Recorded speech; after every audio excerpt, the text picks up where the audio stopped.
Welcome to the HD Experience, your source for sports on the Mississippi Gulf Coast. Here's your host, Hunter Dawkins.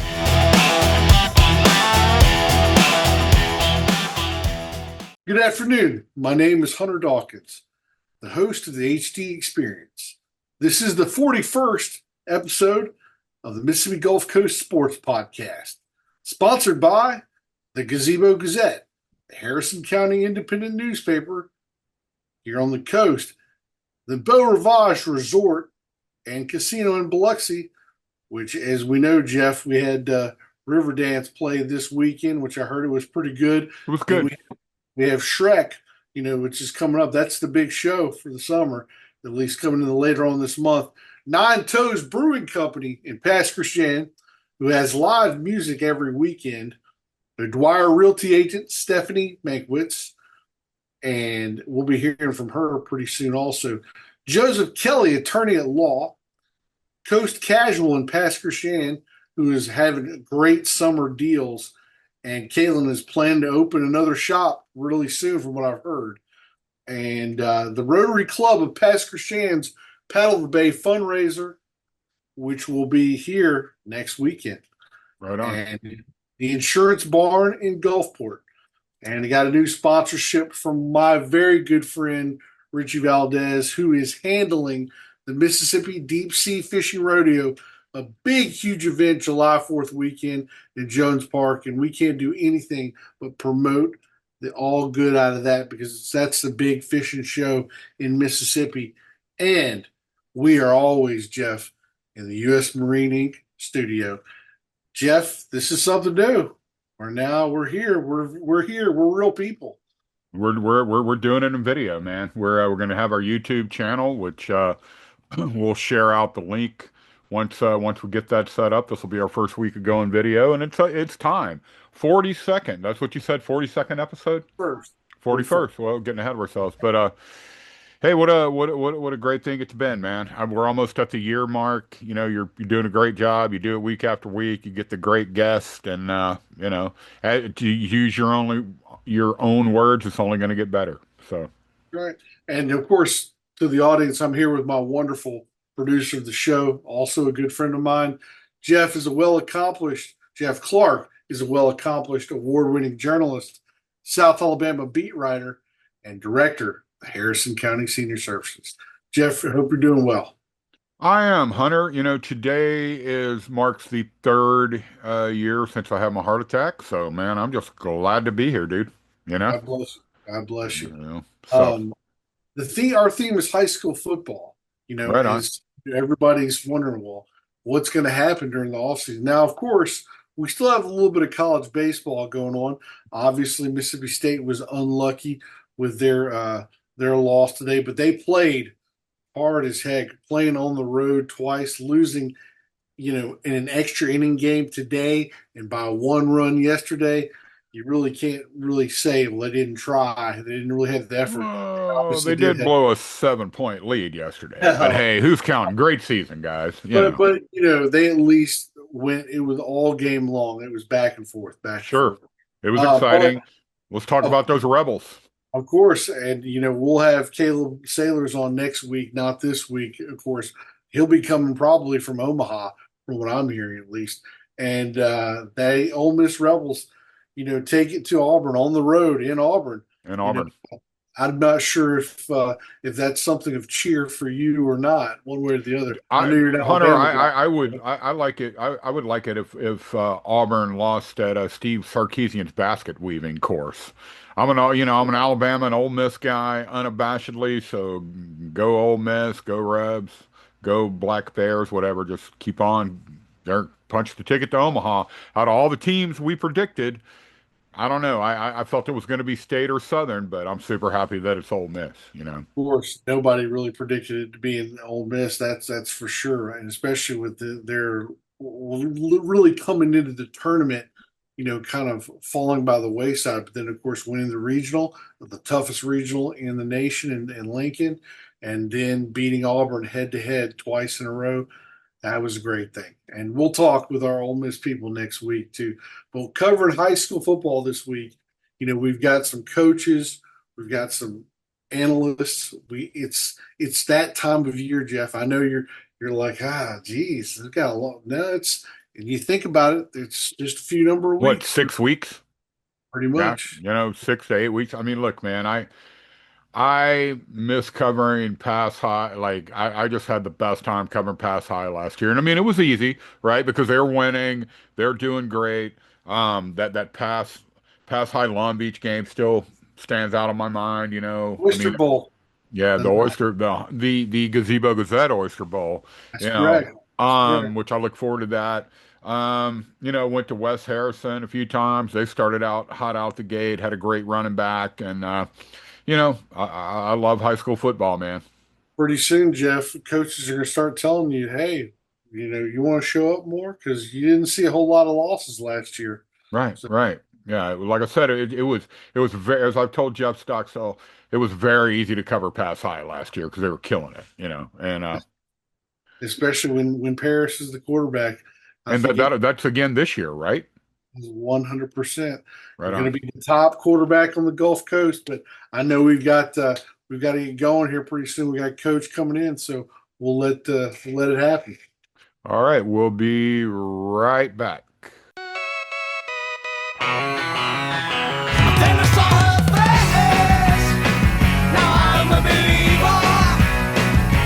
Not a trace of doubt in my mind.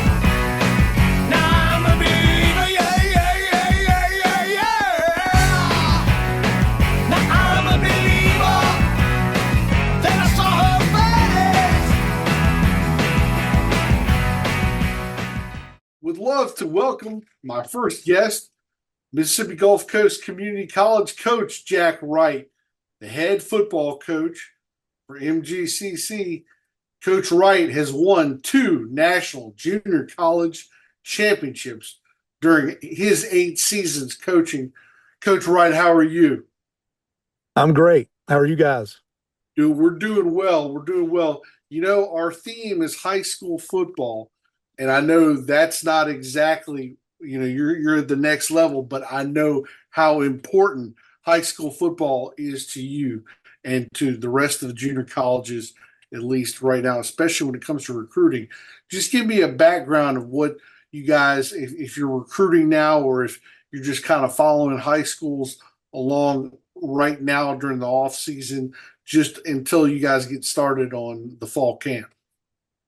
Yeah, of course, recruiting never stops. That's the lifeblood of the program, and coaching actually gets a lot easier when you do a good job recruiting. So we had 3 camps on our campus this week: Monday, Tuesday, Wednesday. We had our O-line camp Monday, our skills camp on Tuesday, and a youth camp Wednesday.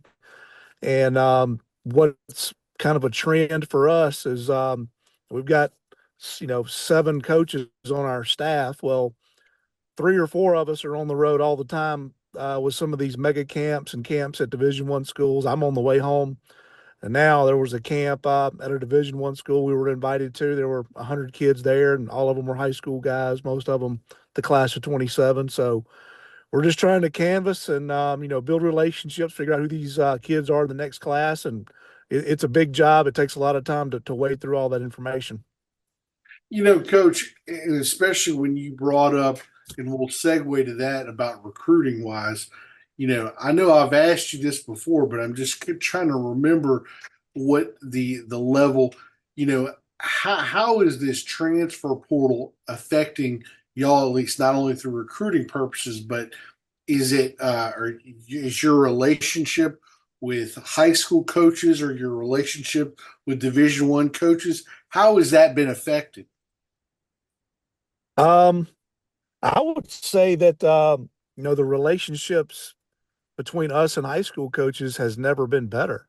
The That's high what I school was thinking. coaches are really trying hard, especially on the coast. Know Coach Bramlett, Coach Film, and stats, and just kind of giving you a heads up on the next class.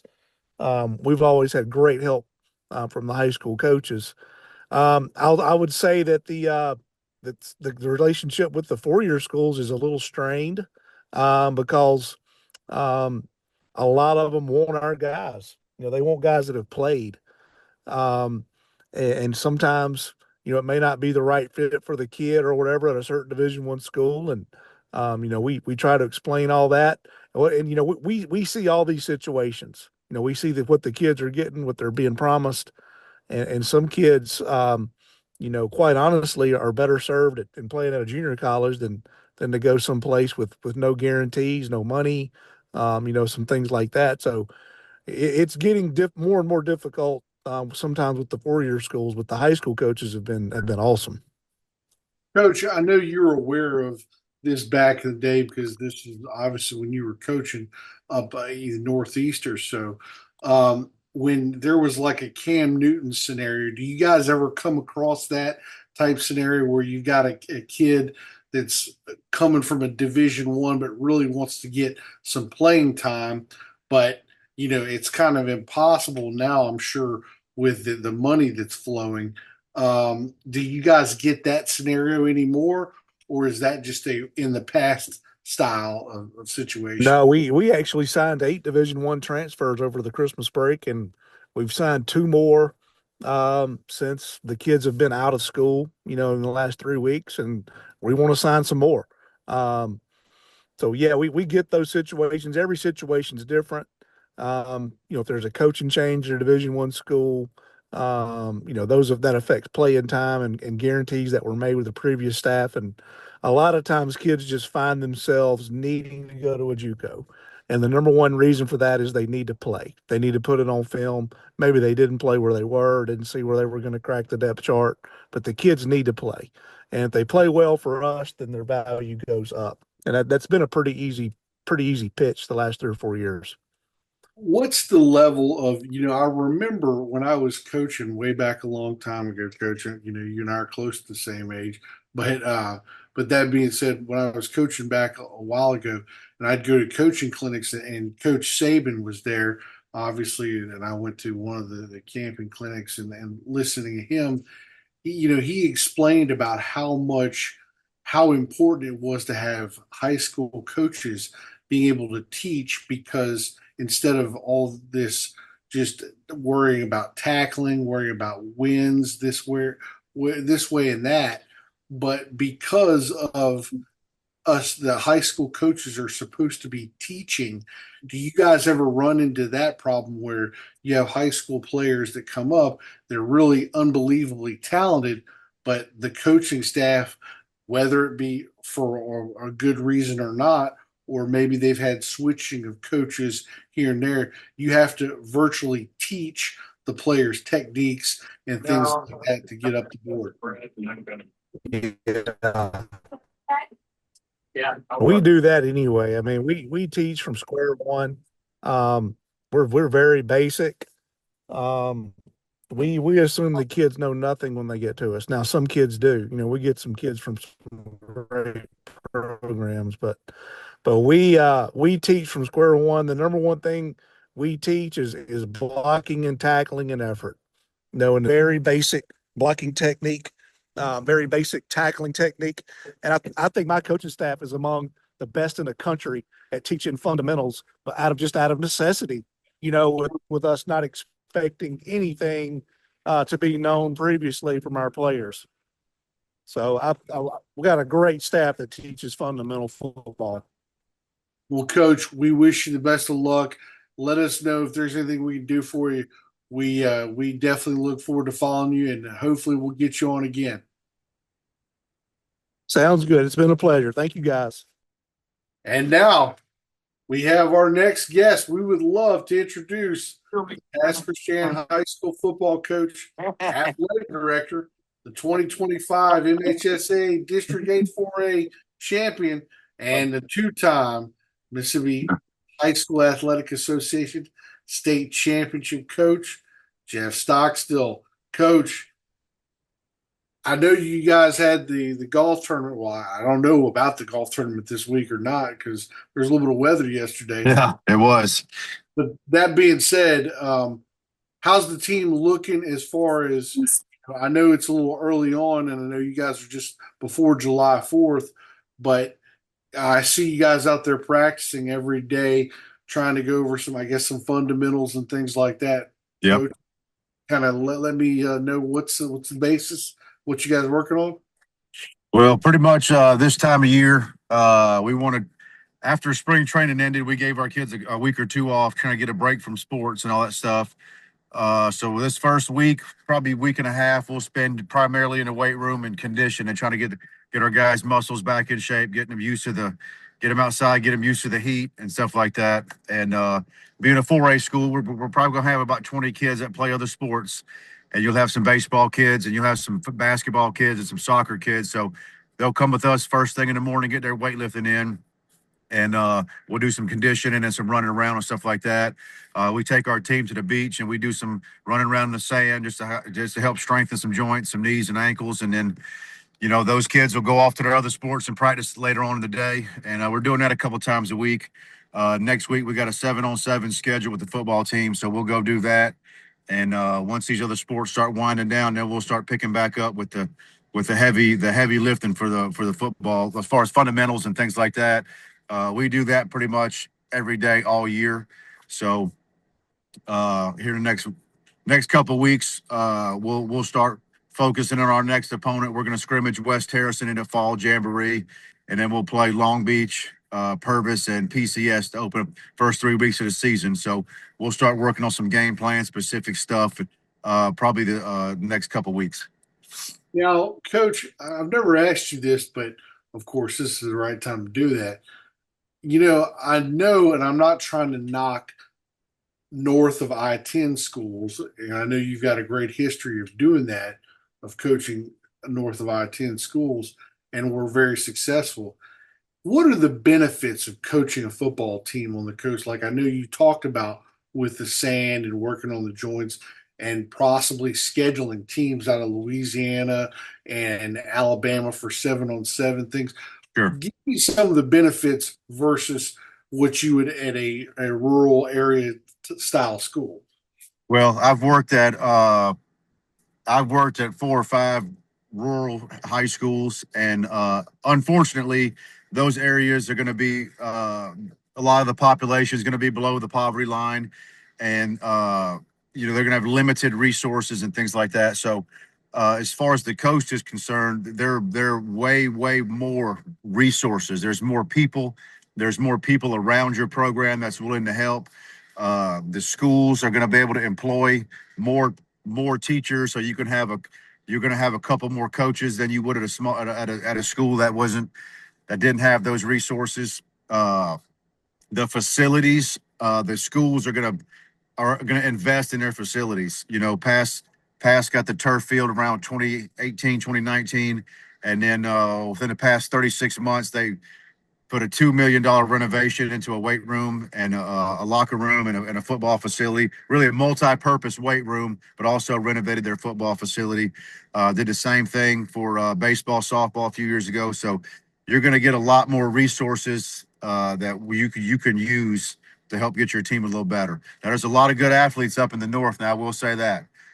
There are some really good football players up there, but as far as the schools are concerned, unfortunately, those areas are going to be lacking in some areas, and mainly resources or mainly people around your program that's able to help you. There's just a lot more people on the coast. Yeah, well, and just like you said about the positives, there's obviously without the athletic ability, and not necessarily. I'd kind of recheck that. There was athletic ability, but maybe there's not as much motivation because of different things in life happening down here, Sure. Versus that of living in rural Mississippi. I'm sure that you guys work on with those kids trying to avoid the scenarios. I don't know. You can go into that if you want, but yeah, I mean, as far as that goes, the school resources, like you had mentioned, has that been a pretty good thing for you, at least coming down here, versus something like, let's say, where you're at Scott Central, where they probably donate quite a bunch of money to the football program itself versus, other things like performing arts and things as such. Right. My last school, we were really, really small, really rural, and we only offered probably 8 sports. Pass has tremendous, and that's one of the things that attracted me to apply for the job several years ago, was the amount of resources that they do have. And my last job, again, we had some really good football players, but fundraising was hard. Getting everything done and ready where you want it to be, just so you can have your kids on the field. You had to work a lot harder because you didn't have the resources, or you didn't have the amount of people that can help. And I will say this there's no difference in talent from the coast and anywhere else. Now, you're going to have your pocket areas. You're going to have Starkville. You're going to have Madison. You're going to have the DeSoto area, or maybe Oxford, Warren Central. You'll have your Louisville, the Golden Triangle. You'll have some pocket areas where they're just always really good in football. But across the board, there's just as much talent on the coast as there anywhere else. I think the main difference is those smaller schools, those rural area schools, they prioritize high school football because they know that's why the boys are coming to school, and they'll use that to help motivate the boys to be a little better in the classroom, or maybe to get their attendance rate up a little bit better. But they prioritize it a lot more in the northern part of the state than they do on the coast. That's the only difference. Sure, sure. And as being an athletic director, talking about that, I mean, I know you're a football coach first, and I mean, well, I know you're, at least from right now, in the fall time, you're a football Right. coach first. But that being said, do you have to look at it? How do you evaluate it from the bigger picture all the way across the board? Well, being an athletic director, it's not, again, done this many years, and the school is going to give you a certain amount of resources, and it's just up to me to kind of spread the wealth a little bit, to make sure each team has enough, let's just say, enough money in their budget to get the players get the players what they need to help their team compete. You may have, like, recently we got the baseball team a brand new pitching machine for their cage, and we got the soccer team 2 new game goals for soccer season. So just basically you're kind of taking care of everybody. You got your needs and your wants, but we want to make sure all the teams have what they need to get on the field to practice, to get on the field to play, to give all the student athletes at PASI a good experience. Now, you know how it is. You can't guarantee wins, but I could at least make a good effort to get those kids what they need, so they at least have a good positive experience playing high school sports. All right, Coach, last question for you. And I know this is kind of like, once again, I said it's kind of early.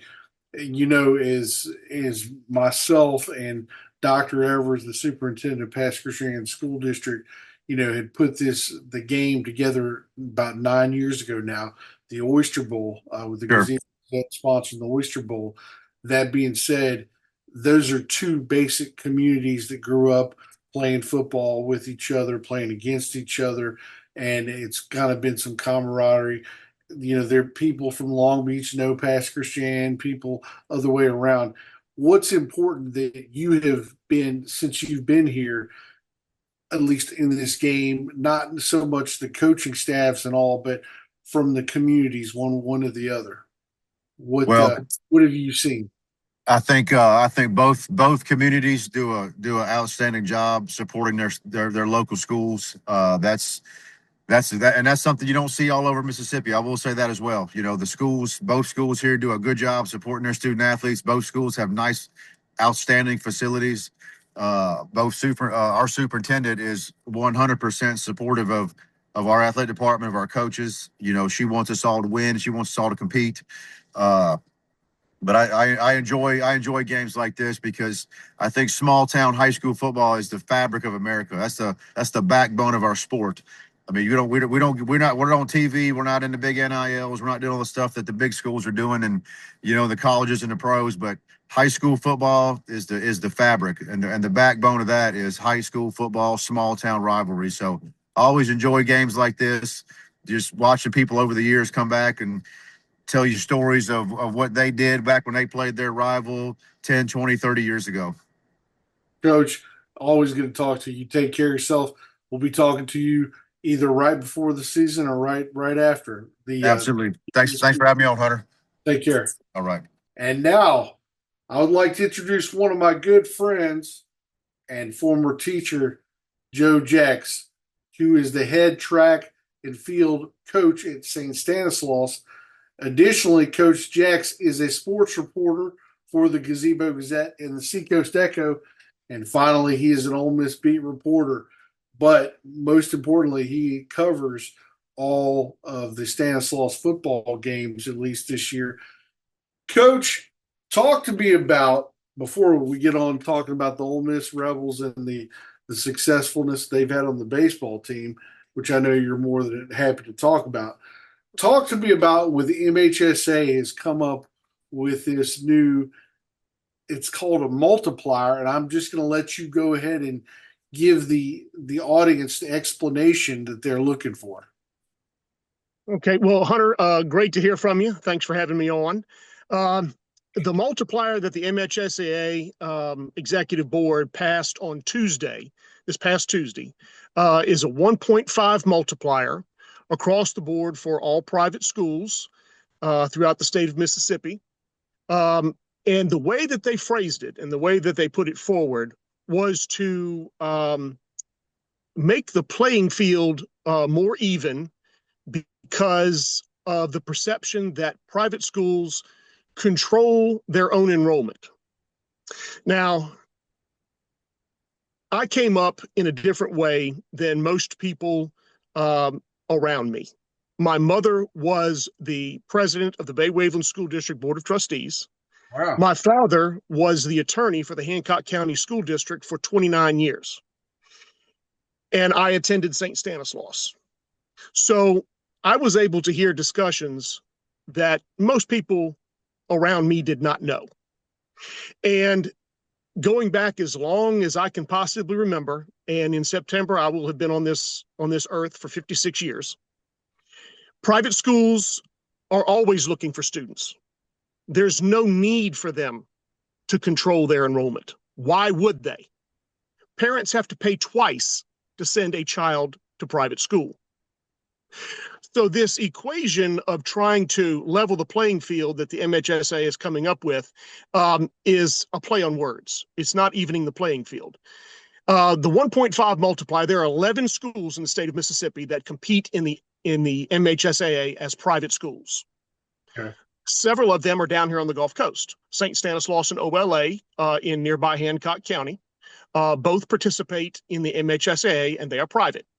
Then along the coast, you have Resurrection in Jackson County, and you have St. Patrick in Harrison County. Those make up the 4 schools in the lower 3 counties that compete in the MHSAA that are private.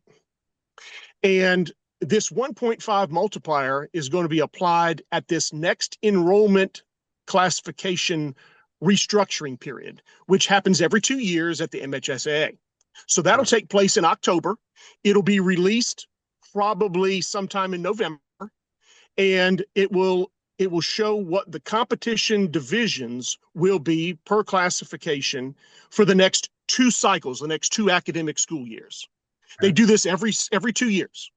So that's what this 1.5 multiplier is going to be applied on. However, in Stanislaus and OLA's case, this multiplier of 1.5 times will not be applied, according to Ricky Neves and his statement to Stace McCraney, the athletic director at St. Stanislaus. The reason for that is because both St. Stanislaus and OLA currently operate under a 2.0 multiplier and have been doing so since 1982, when the MHSAA started to use enrollment as the denominator for classification purposes. Prior to that, it did not exist.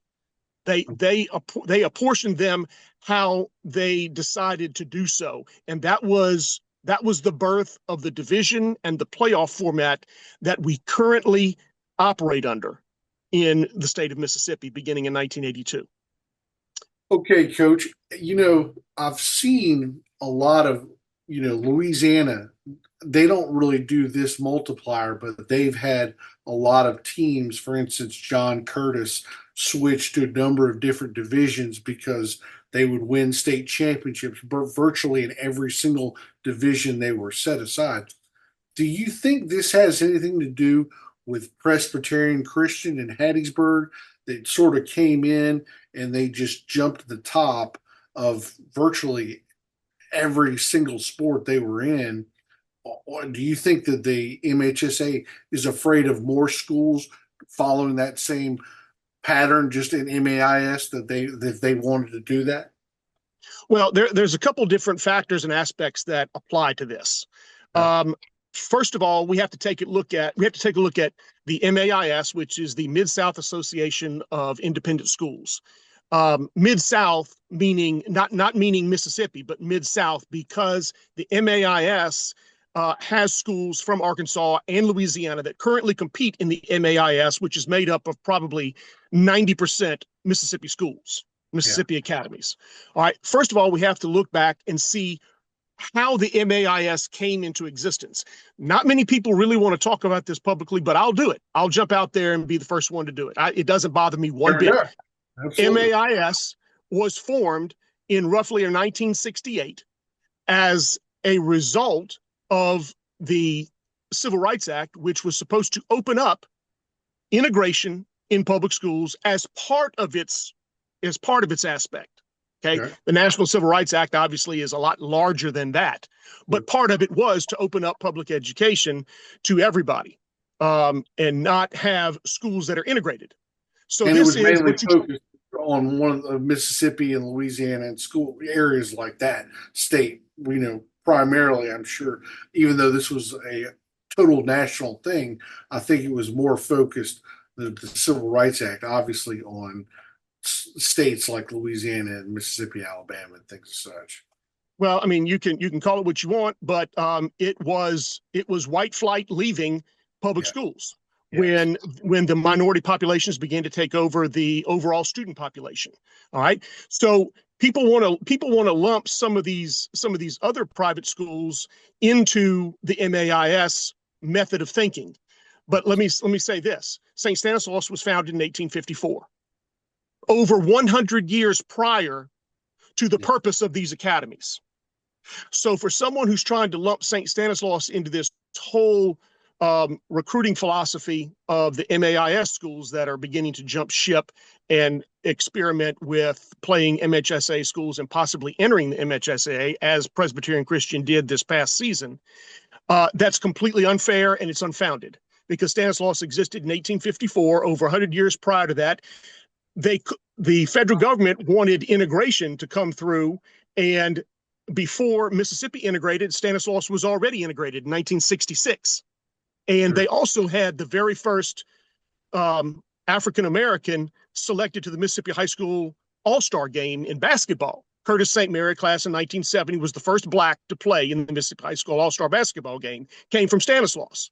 So anybody who's trying to lump Stanislaus into that method of thinking is far from removed.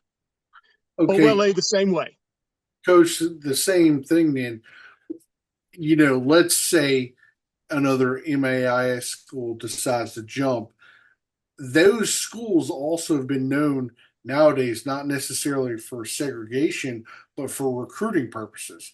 Those schools, especially in the Jackson area, Jackson Prep, Jackson Academy, a lot of those schools, they want to have these number of kids to go to Ole Miss, which of course there's quite a number of guys on the Ole Miss football team that are not quite a number, but at least two or three, that are from Jackson Prep.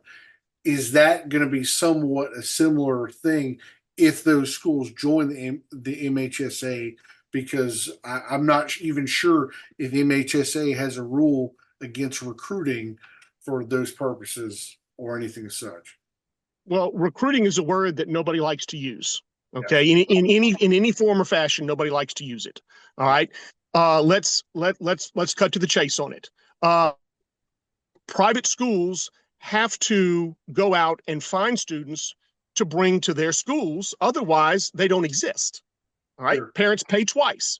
Okay, so you have that, and I personally cannot speak to any form or fashion as to how MAIS schools operate, and that goes for Presbyterian Christian, who's now in MHSAA school. I don't know how they get their students. All right, but there is a radius, a 20-mile radius that is plugged into every private school, and there are 11 of them in the MHSAA that that they can choose students from or take students from in that 20-mile radius. Now, you have to take a look at how that 20-mile radius affects both Stanislaus and OLA, because you put them on a map dot, 20-mile radius, you've got the state line, which MHSAA says you cannot recruit past the state line. You have the Gulf of Mexico, which last time I checked, no human lived in the Gulf of Mexico. And then you've got the NASA buffer zone, which the federal government does not allow any development inside of the buffer zone. So 75% of their 20-mile radius is taken away because of those geographic factors. Same thing for OLA. Now, every private school in Mississippi operates under a 20-mile radius. How they came up with that 20-mile radius in the policy, I would assume that it is probably some sort of average of the size of a municipal or county school district in the state of Mississippi, which is what they apply it to.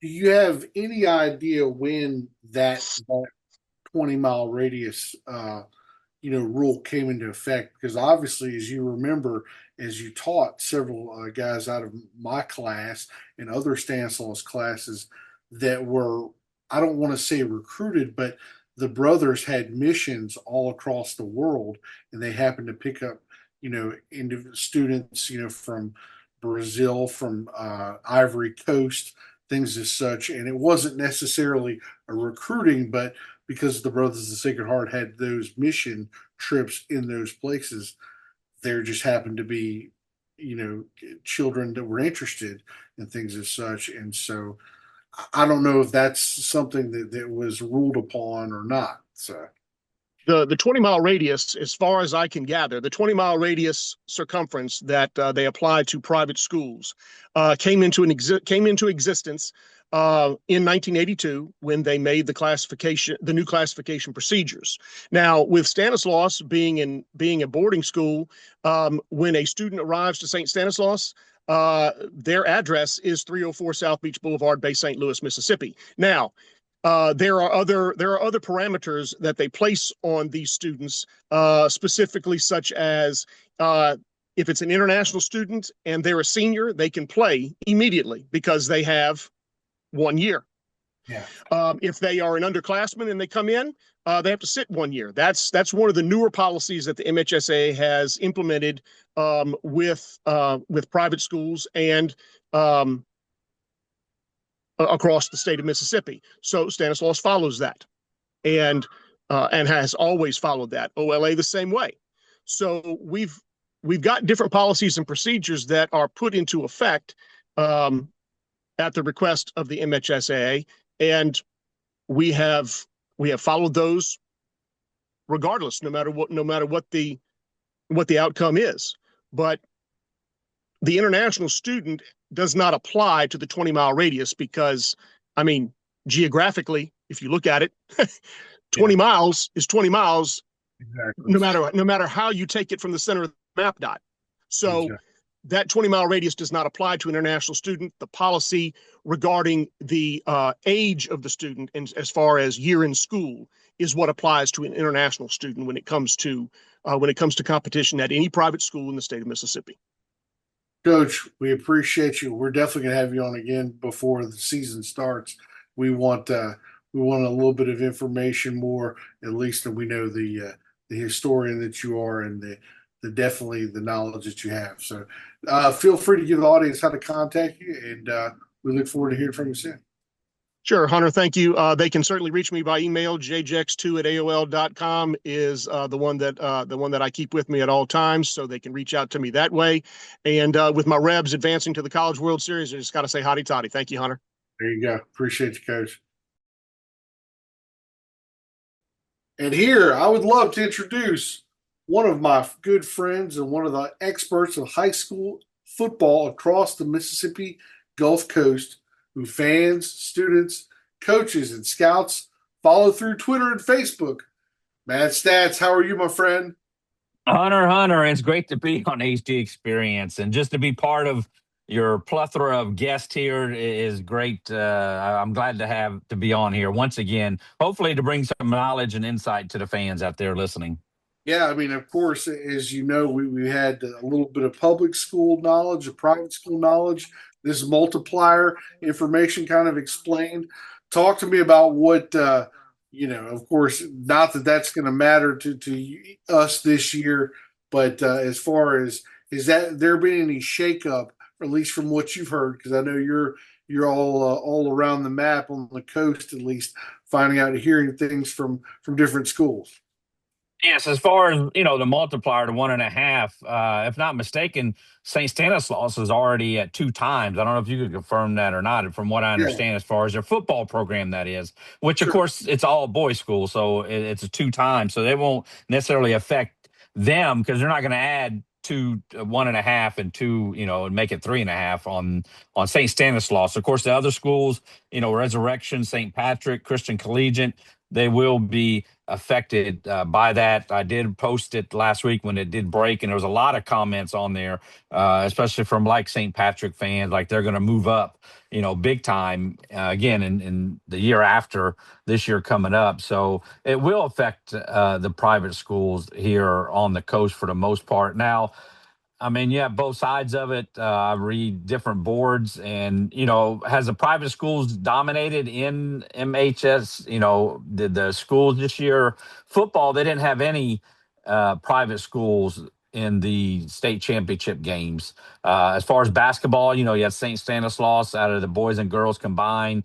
Softball didn't have any private schools that are affiliated with MHSAA, and baseball had one school that did win. And we talked about it the other day, and that was what Presbyterian Christian, I want to say, that won a Yeah, state championship. yeah, yeah.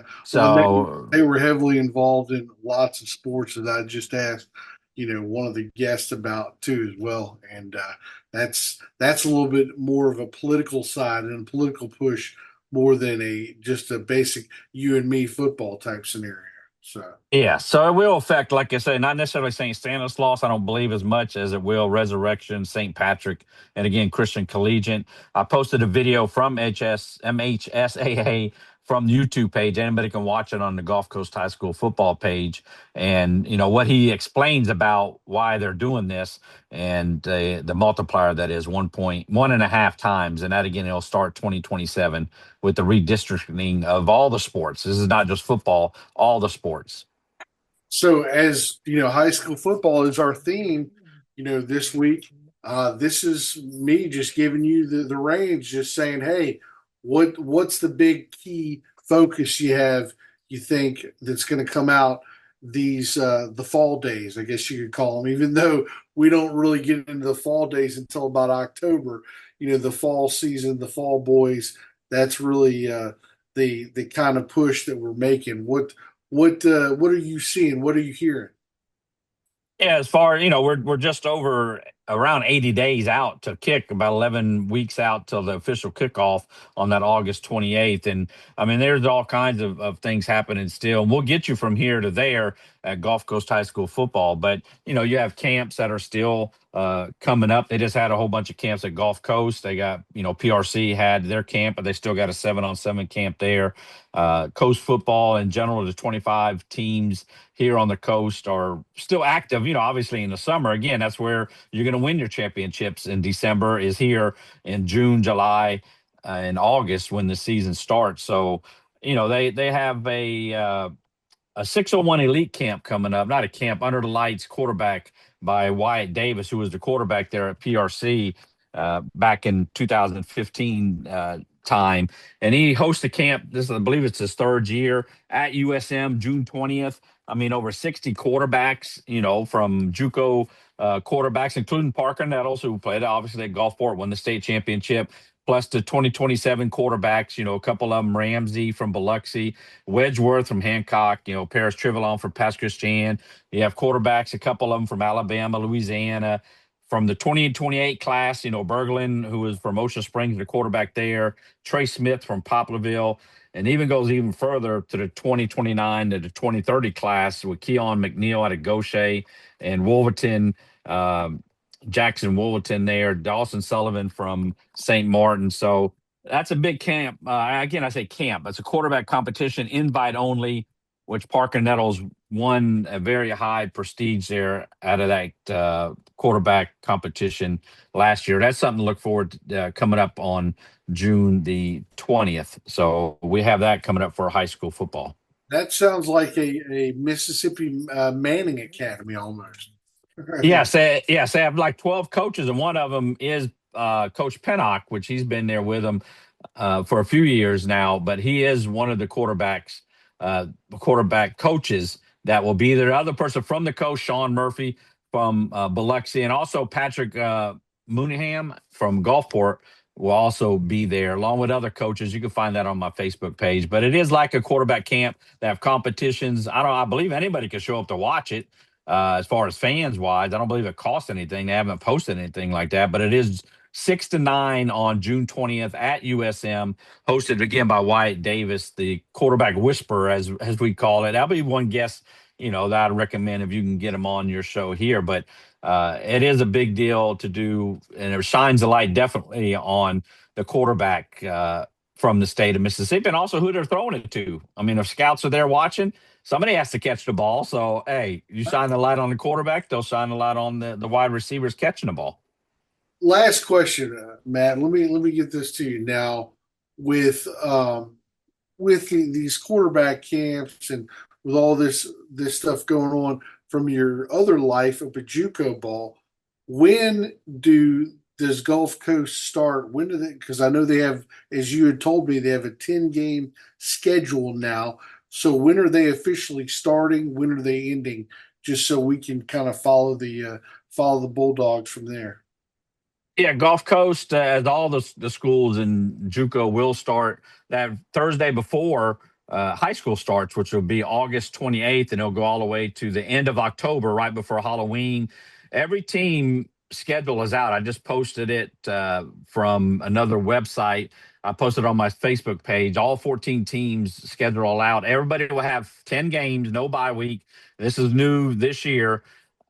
One team from the north and one team from the south will go into a one-game state championship for the state championship. I don't know if it's going to be the following Saturday or a week bye in between, but again, all the schedules are out of the 14 teams, and it is something different. One thing that it has been persistent with JUCO, they have national rankings. They always have national rankings. I digress. They have 4 teams that go to a playoff system for JUCO football out the nation.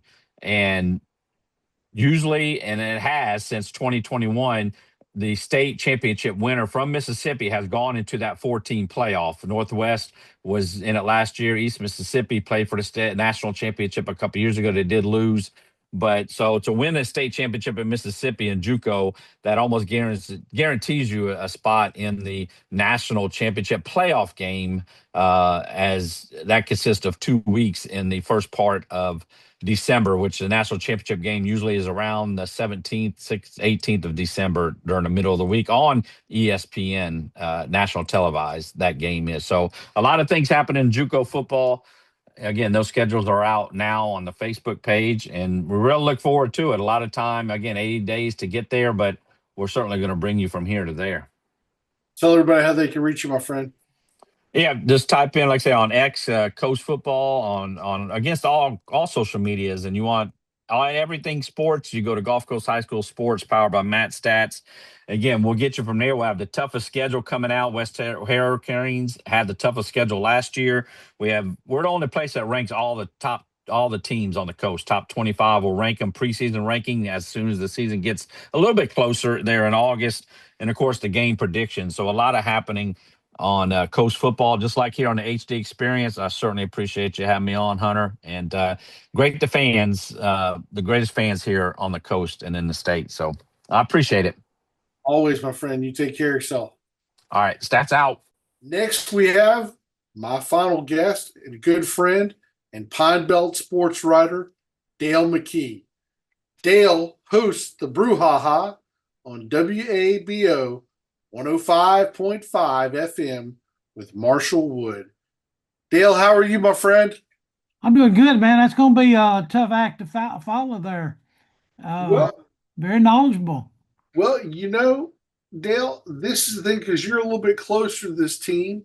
and I'm not necessarily trying to throw this team under the bus, but as I was speaking with the with another guest and also with my last guest about the reason for this MHSAA change with the rule change, you know, under your determination, because I know you work heavily with the MHSAA, what was the point of making this factors? Was it because they feared MAIS schools were going to start coming in now, or what? If you know, trying to fill out that gap for me, if you don't mind.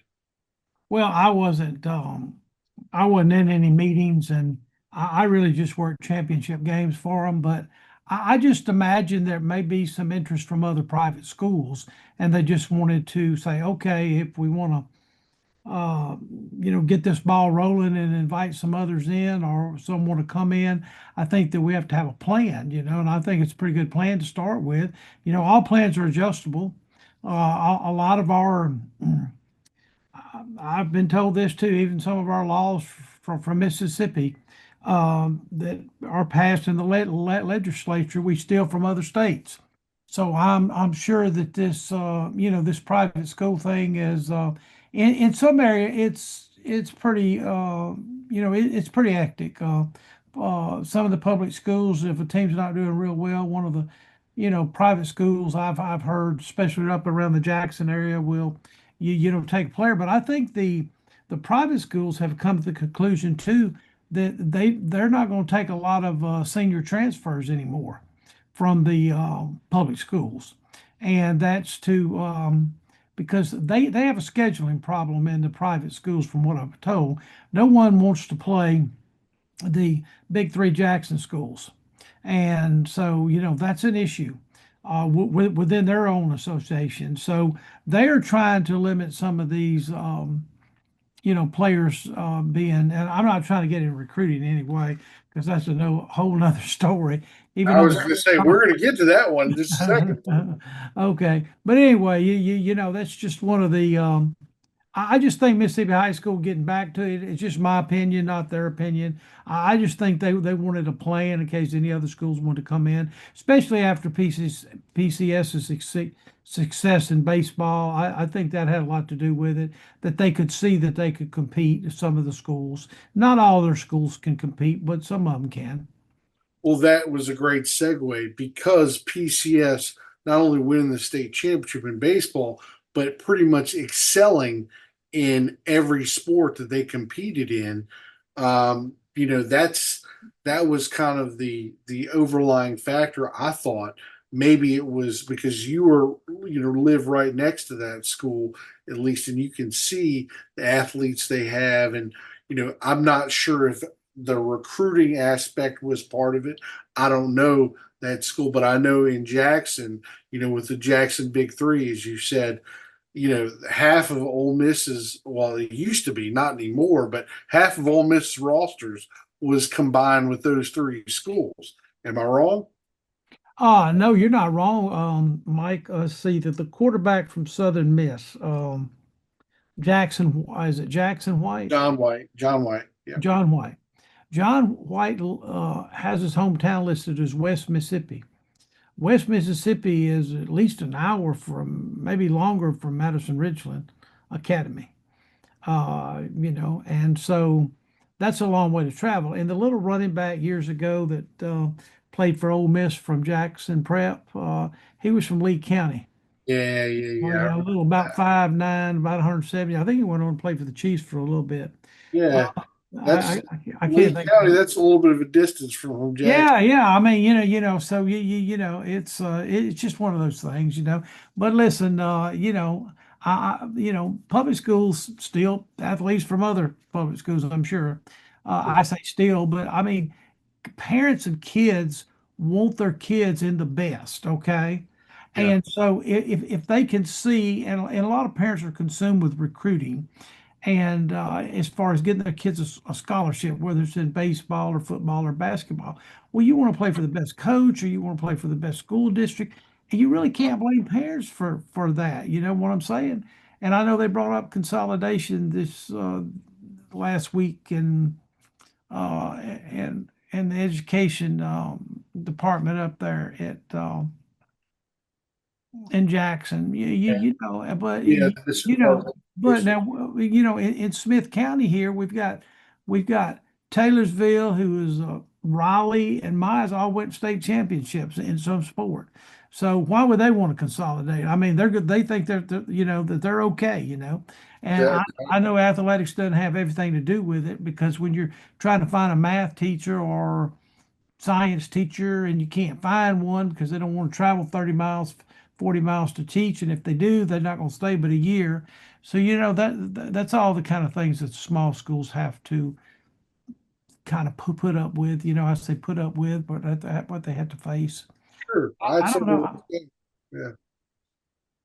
But no, I definitely understand from the fact of, in that you're having a Mount Olive who's obviously been pretty successful. If they have to consolidate with Collins or Bay High has to consolidate with Hancock from a population portfolio. But yeah, no, as far as recruiting goes, that certainly, I certainly understand that perspective. But my wondering about that was more or less of if they're trying to keep Mississippi from turning into Louisiana, where you have all these different levels of Catholic schools versus, regular private schools versus non-select schools versus public schools. But yeah, I know you are very aware of all that criteria going on. What about Ole Miss? I've the last team that anybody would have suspected in baseball. Ole Well, you Miss know, get yeah, out of nowhere. yeah, I thought they were playing well at times, even though they weren't taken serious. You know, they would lose they lost a 2-1 series to Georgia 3 or 4 weeks before the end of the season. And from what I've seen about Georgia, Georgia reminds me of Tennessee a couple of years ago. They're pretty good. But Ole Miss stayed with them, you know, and they lost one game.